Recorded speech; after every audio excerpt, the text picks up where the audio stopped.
बच्चों के लिए शिक्षा ऑनलाइन जरूरी है या फिजिकल? दोनों ही शिक्षा जरूरी है, दोनों ही शिक्षाओं का अपना महत्व है।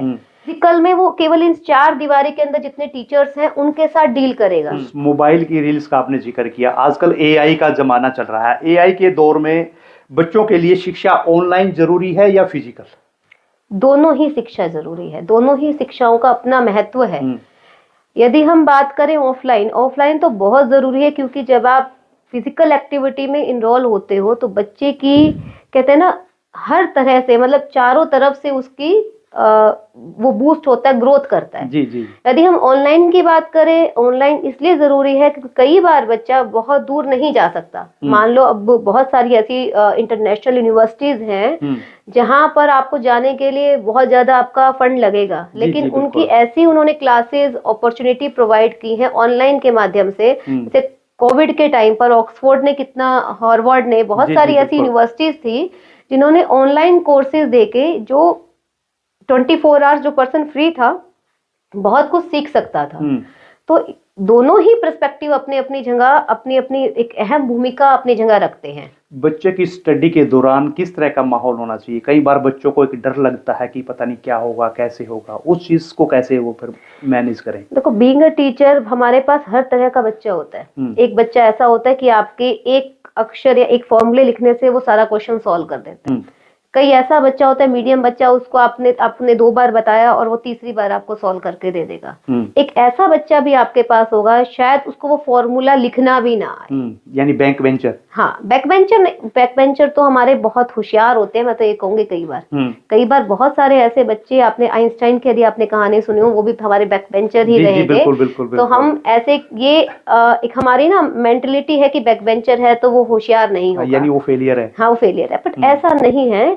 आप बच्चे के अंदर की खूबी को बाहर निकालने के लिए टीचर को बहुत प्रयत्न करना पड़ता है, क्योंकि आज की जनरेशन जेन जी है, जैसे हम बात कर रहे हैं। थोड़ी हमारी पहले वाली जनरेशन की बात करें, उनको समझाना आसान था, शायद आप कह सकते हैं 90 के दशक वालों। हाँ, उनको समझाना आसान था। इस दशक को समझाना थोड़ा मुश्किल है, पर नामुमकिन नहीं है। कारण क्या मैम? ये सिर्फ कारण, यदि हम बात करें, क्योंकि इमोशनल जो हमारी अटैचमेंट है फैमिली से ही यदि हम शुरू करें तो वो बच्चों को नहीं मिल पा रही है। हम घर में यदि हम 4 जने हैं और एक कमरे में बैठे हैं तो 4 अपने अपने मोबाइल्स में लगे हुए हैं। बिल्कुल। सबसे यदि हम बात करें कि यदि हम वो मोबाइल छोड़ के घर में 1 घंटा भी आपस में बात करें, जो हमारे दौर में हम लोगों ने किया है, तो एक अंदर से इमोशन जो है वो जुड़ जाते हैं। तो उससे आपको समझना भी आसान हो जाता है, समझाना भी आसान हो जाता है। अक्सर पेरेंट्स देखते हैं कि अपने बच्चे की तुलना दूसरे बच्चे से कर देते हैं, या उसके मार्क्स ज़्यादा आए हैं, आप स्टडी कम करते हो, खेल कूद ज़्यादा करते हो। कितना सही मानते हैं? तुलना करना चाहिए कि नहीं? बिल्कुल भी नहीं तुलना होनी चाहिए। तुलना तो हमें किसी से भी नहीं करनी चाहिए। जब हमारे हाथ की 5 उंगलियां ही बराबर नहीं हैं, तो हम एक पर्सन को दूसरे पर्सन से कंपेयर कैसे करें? वो बहुत गलत है। मैं ये तो मैं सबसे अनुरोध करूं, क्योंकि मैं भी एक माँ हूँ। कई बार मुझे भी हो जाता है कि भी राघव के साथ वाले फ्रेंड के अच्छे नंबर आए हैं लेकिन मेरे बेटे के नहीं आए, कहीं 1-2 नंबर कट गया। तो कई बार खुद के मन में आता है कंपैरिजन करें, लेकिन इससे बच्चा डीमोटिवेट होता है। कोचिंग सेंटर और स्कूल में क्या डिफरेंस है?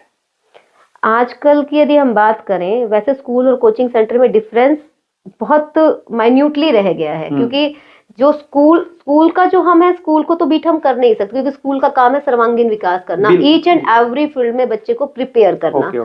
हर जगह से ग्रोथ करना, चाहे वो क्रिकेट की फील्ड में हो, स्पोर्ट्स की फील्ड में हो, चाहे वो आपका एक्स्ट्रा करिकुलर एक्टिविटीज में हो, चाहे आपका स्पोकन से रिलेटेड हो, चाहे आपका डांसिंग से रिलेटेड हो, या आपका पढ़ने से रिलेटेड है, वो सारे कवर करता है। ईच एंड एवरी पिरामिड पर वो काम करता है। जी, लेकिन जो यदि हम कोचिंग की बात करते हैं, कोचिंग जनरली एक पर्टिकुलर पिरामिड पर ही काम कर पाता है।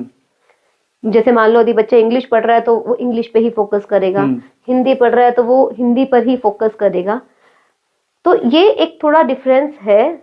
मतलब यदि हम बात करते हैं तो जो हमारा कोचिंग इंस्टीट्यूट्स है वो केवल और केवल मार्क्स को बूस्ट करने के लिए बच्चों की हेल्प करते हैं। बच्चों के जो कंसेप्ट्स में कहीं फेलियर है, उस कंसेप्ट्स को बूस्ट करने में हेल्प करते हैं, क्लैरिटी लाते हैं उनके। क्योंकि कई बार बहुत सारे बच्चों के साथ स्कूल में क्लैरिटी ना आ पाए पर ऐसा भी नहीं कहूंगी कि स्कूल में नहीं आता। लेकिन लोगों की सोच ये बन गई है कि जब तक आप कोचिंग नहीं लोगे सक्सेस नहीं प्राप्त कर सकते, जबकि वो चीज़ स्कूलों में भी हो सकती है। बिल्कुल, मैंने आज तक कभी कोचिंग नहीं ली, मास्टर्स भी की, नेट भी क्वालिफाई किया, एसटेट भी क्वालिफाई किया, लेकिन कभी कोचिंग नहीं ली, क्योंकि आपकी सेल्फ, मैं वही आपको कह रही हूँ, आज का जनरेशन जो है वो सिर्फ भाग रहा है। सेल्फ स्टडी बहुत कम है, क्योंकि बच्चे बुक्स नहीं पढ़ते, वो भागते इसीलिए हैं, उन्हें चाहिए शॉर्टकट मिल जाए हमें। रट्टा प्रक्रिया भी आ जाती है उनके अंदर। रट्टा प्रक्रिया भी नहीं कह सकते, आजकल के बच्चों की स्मार्ट लर्निंग आ गई है। रट्टे लगाने वाली जनरेशन भी चली गई है। अब बच्चे क्या करते हैं, स्मार्ट लर्निंग करते हैं।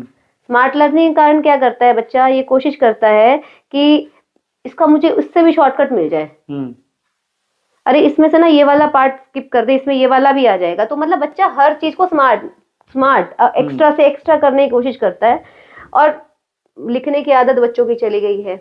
बुक्स के साथ जो उनका एक अटैचमेंट था, हम लोगों ने जब हम पढ़ते थे तो हो सकता है एक ही सब्जेक्ट की 4-4, 5-5 बुक्स के साथ हम करते थे, और जो हमारे टीचर्स थे वो हमारे को होमवर्क देते थे, हैंड रिटन नोट्स खुद बनाते, हैंड राइटिंग में जो अब ये काम करके लाना है, ये करना है, वो करना है। लेकिन वो क्यों छूट गया, कारण क्या? सबसे बड़ा रीजन ये देखो, जब कोई टेक्नोलॉजी मार्केट में आती है उसके प्रोज भी होते हैं, कॉन्स भी होते हैं। एआई आया, चैट जीपीटी आया, लोगों के पास कंप्यूटर आया, तो ईज ऑफ लाइफ आ गई। बच्चों को लगा कि हम जैसे प्रिंटर्स भी हैं, प्रिंट आउट निकाल लें, लिखने की जो आदत है वो बच्चों की छूट गई।